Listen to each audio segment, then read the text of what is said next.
Hello बच्चों, let's read the question. So the question here is, in the circuit shown in the figure, C1 equals to C2 equals to 2 microfarad, then at steady state. तो question पूछा है steady state में हमारा क्या क्या condition होगा. So the key concept of question here is, at steady state, charge क्या हो जाता है? Charge on capacitor become maximum. Charge on capacitor becomes maximum. और ये कैसे बिहेव करता है? ओपन सर्किट की तरह बिहेव करता है.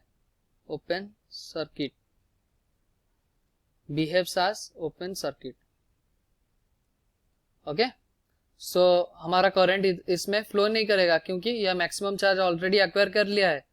So coming back to the question में हमें क्या बोला है? हमारे पास ऐसा एक रेजिस्टेंस है, यह हमारा दूसरा रेजिस्टेंस है, यह हमारा तीसरा रेजिस्टेंस है, और वैसे ही उसके साथ पैरेलली कनेक्ट किया गया है एक रेजिस्टेंस, ये और एक रेजिस्टेंस, ये और एक रेजिस्टेंस. ओके,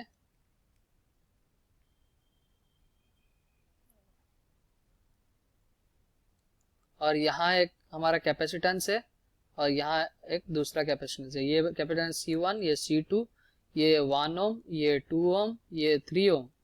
ओके, और ये हमारा हो गया 2 ओम, ये 1 ओम, ये 3 ओम, और यहाँ पे हमारा 120 वोल्ट का बैटरी लगाया गया है.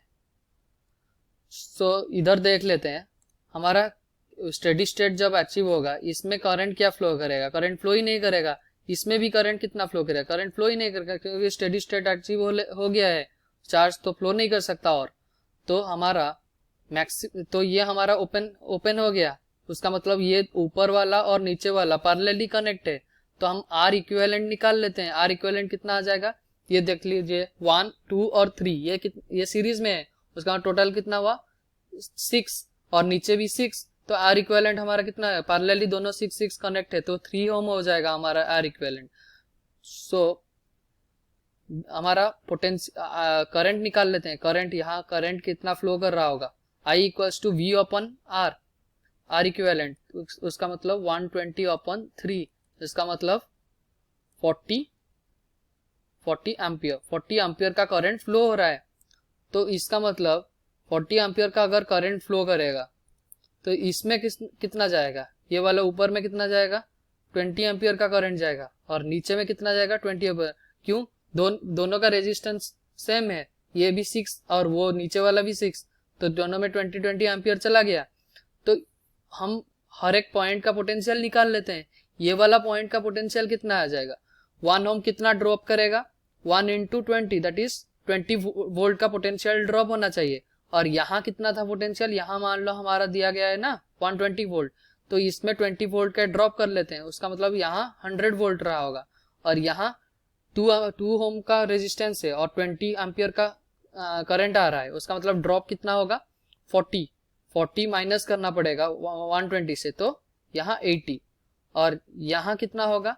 यहाँ हमारा और 2 एम्पियर का और करंट 2 ओम का रेजिस्टेंस है और 20 एम्पियर का करंट फ्लो हो रहा है. तो यहाँ 40 वोल्टेज का ड्रॉप होगा. 100 माइनस 40 दैट इज 60. और यहाँ हमारा कितना हो जाएगा? 80 है, और यहाँ 1 ओम का रेजिस्टेंस है और 20 एम्पियर का करंट फ्लो हो रहा है. तो ड्रॉप कितना होगा? 1 into 20 दैट इज 20 वोल्ट. उसका मतलब 80 माइनस 20 60 वोल्ट. ओके, तो हर एक पॉइंट का हम पोटेंशियल निकाल लिए. तो देख लेते हैं क्या क्या पूछा गया है. Capacitor C1 is 0. The charge stored in capacitor C1 is 0. Capacitor में चार्ज कितना स्टोर किया है? नहीं, 0 कैसे हो सकता? हम क्या चार्ज स्टोर कैसे लिखते हैं? चार्ज स्टोर, ये तो मैक्सिमम चार्ज स्टोर कर रहा होगा ना, तभी चार्ज स्टोर हम किससे लिखते हैं? Q equals to CV, C into V. तो V हमारा पोटेंशियल तो 20 है, और C हमारा कितना है? C1 हमारा कितना है? 2 माइक्रोफेराड है. तो 2 into 20 दैट इज 40 माइक्रोकूलम. तो 40 माइक्रोकूलम होना चाहिए. ऑप्शन डी में है capacitor on C1 is 40 microcoulomb. Option B देख लेते हैं, capacitor C2 is the charge stored in capacitor C2 is 0.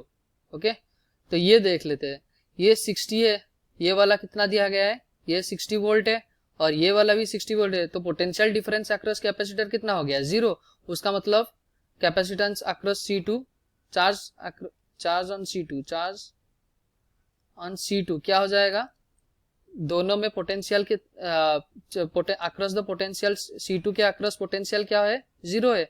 इसका मतलब C into 0 equals to 0. So B is also correct. Both capacitor is 0. Charge on both का capacitor, ये बिल्कुल false है. सो B and D is our answer. Hope you understood well. Best of luck. Thank you.